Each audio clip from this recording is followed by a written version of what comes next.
All new Suzuki Smash Drum Brake Edition 2021. Review, cash, and installment.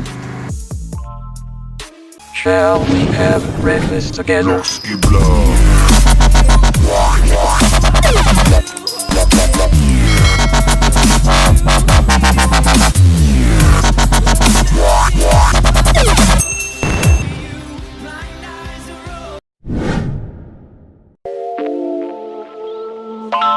Feel me.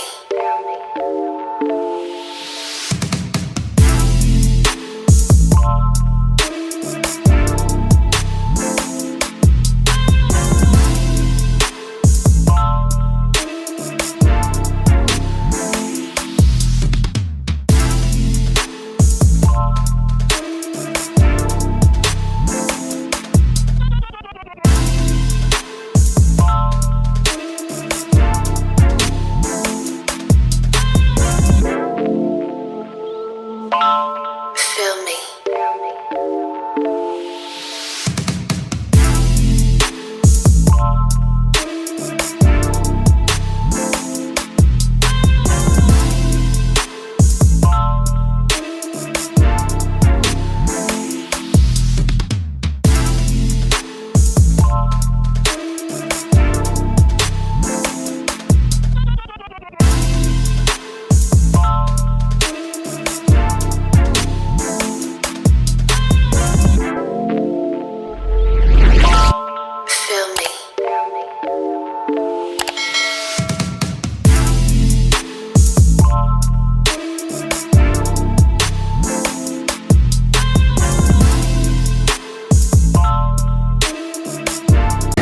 So ito po mga kapatid yung bagong Smash 2021 version mga kapatid na drum brake siya, no?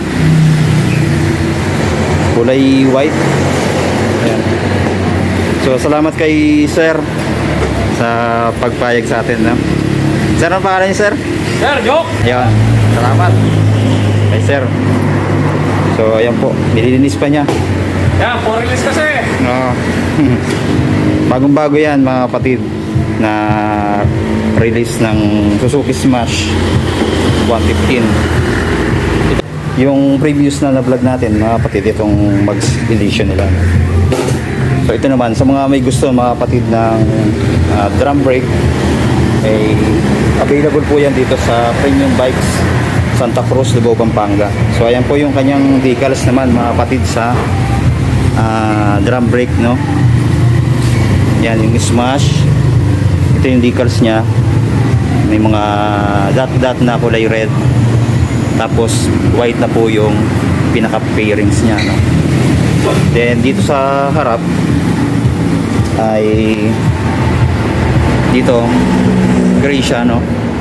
Then yung design nya dito naman ay matte black.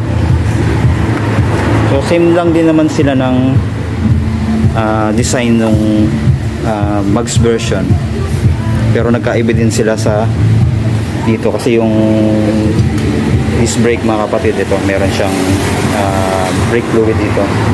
Ito naman ay wala dito kasi drum brake lang siya mga kapatid, pero same naman sila ng headlight, no?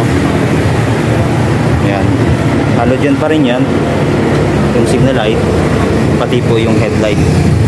Ang kinagandahan lang dito, magandang tingnan siya dahil kulay puti, no? Kulay white, napakalinis tingnan. Ito yung logo ng Suzuki. So semi-matic pa rin mga kapatid, no? 4-speed transmission. Ayan. Sa kanyang panel, ito kita natin, ito yung latest na panel ng Suzuki Smash, no? Ito yung kanyang speedometer, odometer, then may logo ng Suzuki dito, then yung fuel gauge, then yung signal light, headlight nya, and then yung gear shift, no? Then neutral. Dito naman yung kanyang mga switch, high and low nya, signal light, busina, and then choke, carburetor type, no? Then ganun, same pa rin mga kapatid, wala na rin siyang bukasan ng ilaw, no? Then ito yung electric starter niya, and then yung throttle okay din, and then yung preno sa harap na. Then ito yung kanyang ignition, yan, oh, standard ignition mga kapatid. Tapos yan, ito yung kanyang upuan, so okay din, malambot din yung foam, and then yung fabric niya soft lang yung upuan niya, no?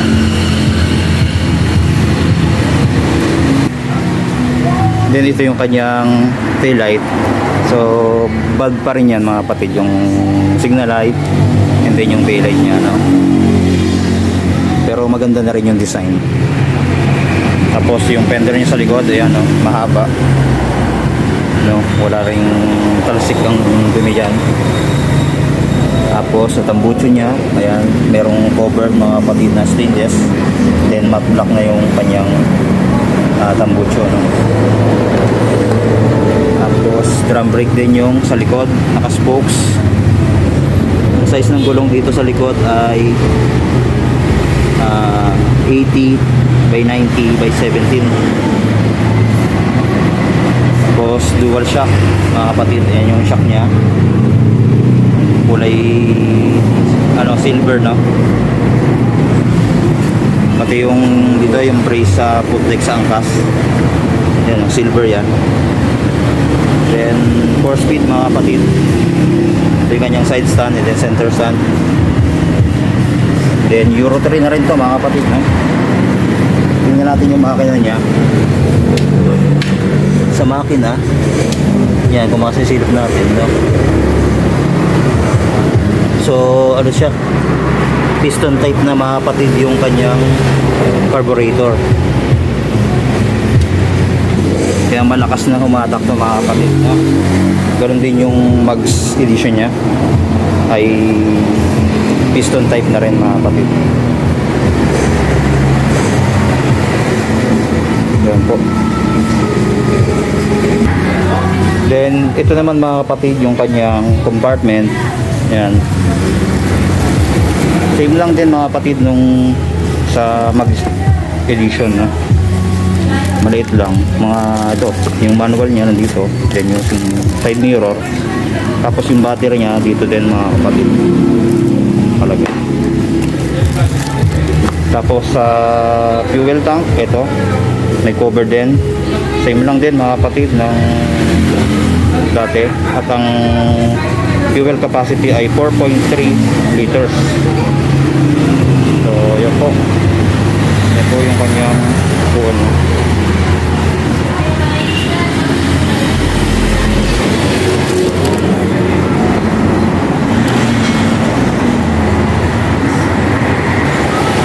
Sa mga gustong kumuha nito mga kapatid, no, ng Suzuki Smash na 2021 version, same lang naman sila ng price nitong dating model, no?